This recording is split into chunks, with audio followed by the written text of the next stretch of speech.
everybody, welcome back to another video. If you're new here, hi, I'm KK, and it may be kind of obvious, but I love collecting Monster High dolls.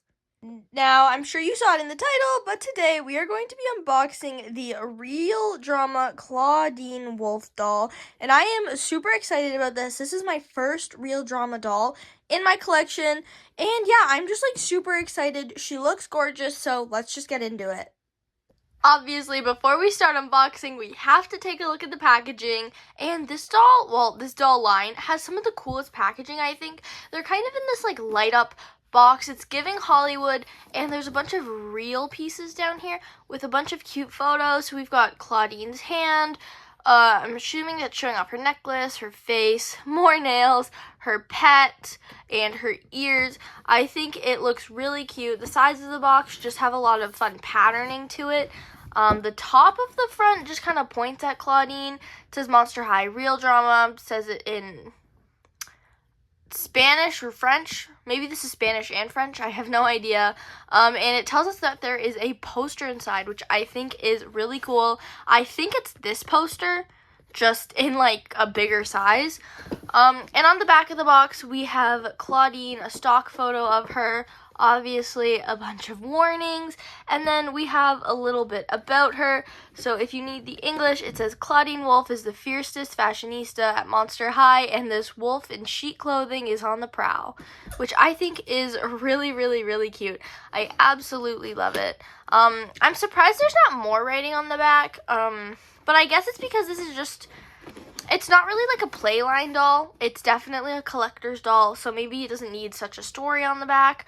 But yeah, it also has this cute, I don't even know what shape to call it, but it's not a traditional coffin Monster High box, which I think is pretty cool. Obviously, my camera is not doing it justice because we got such a glare right here. But, I think the box is super cool. But let's get to unboxing because that's obviously the fun part. And this doll was super easy to open. I just had to undo 2 tabs, and now everything is just pulling out. Now we can get a better look at her because the glare is gone, but there's not much of a background to this doll. Obviously, there is this rip here with that photo of Clawdeen, but the rest of the box is pretty boring. It has this tag. I'm not actually sure what that is. It says micro pack. I think it just means that it's recyclable, which is good. But yeah, the back of the box is kind of just a purpley theme. There's not really much to it. Not that I think it needs much. But yeah. And I just realized that the poster is still in the box. So let's quickly take a look at this. Here is the poster. Now, it is a shiny material, so there is a bit of a glare, but it says Clawdeen at the top. It has this lovely photo art of her. And yeah, it's on a thicker piece of paper. It's not quite cardstock, but it's not really printer paper. It's nice, it's thick. I think it's really cute. And essentially the poster's the size of her box. They didn't fold it at all, which I appreciate. But yeah, it looks super duper cool. And now let's get to unboxing Clawdeen.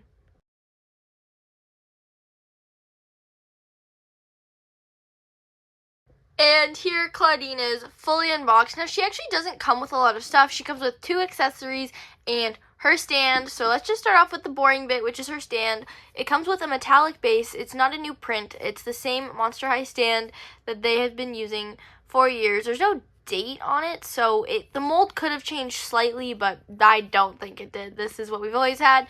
And then it has a clear peg with a clear waistband piece, nothing too exciting. And then she also comes with this miniature poster. Now this one is on cardboard. It's a little bent because of how they had it in the box, but it's not too bad. It's the exact same print, exact same colors. There's literally nothing different about it than with the big poster, so it's you guys can match. And the only other accessory she really comes with is her pet. Now, unfortunately, I actually don't know any of the Monster High pet names, so apologies if you love the pet names. I don't know any of them, but it's gray with purple eyes. Now, I love the eyes. I think they're very cute. They've got the little fangs, the little nose, and the paint job on this is actually pretty good. I love the eyelash details. I love the nose and the mouth details. I think it all looks really, really good. Now, here Clawdeen is. Now, it's going to be really hard to judge this doll, and I say judge because my whole point of making these videos is I want to show you the scoop on every doll that I get, just so you know if it's worth it to buy or not, because I have been let down a couple times when I buy a doll thinking they're going to be awesome because I didn't watch any reviews on it, and then it kind of ends up being garbage. But it's really hard to review these ones because they are just the OGs in alternating colors. So it's really hard for me to say anything about them, but I will try my best. Now, the one thing I can comment on is this hair is disgusting. It looks greasy, it's all matted, it doesn't even really look curly. Like, the whole top portion of it is straight, and then down here we got some, like, attempted waves going on. It looks stringy, it looks gross, and I don't like it. But I do like the colors and the color placement, but I just don't like anything else about this hair. I'm definitely gonna have to redo this, and maybe I'll make another video on it. I don't know, but I hate this hair. But her face up looks really, really nice. She's got purple eyes, she's got glitter eyeshadow on, and a black lip with her fangs. And I think mine's fangs are a little messed up here, but I honestly don't really care. I got this doll as a gift, so I'm very grateful for her. But she's obviously got her signature jacket. Her fur honestly looks a little yellow. It doesn't look too bad in person, but on camera it looks a lot more yellow than it does, if you need to take note of that.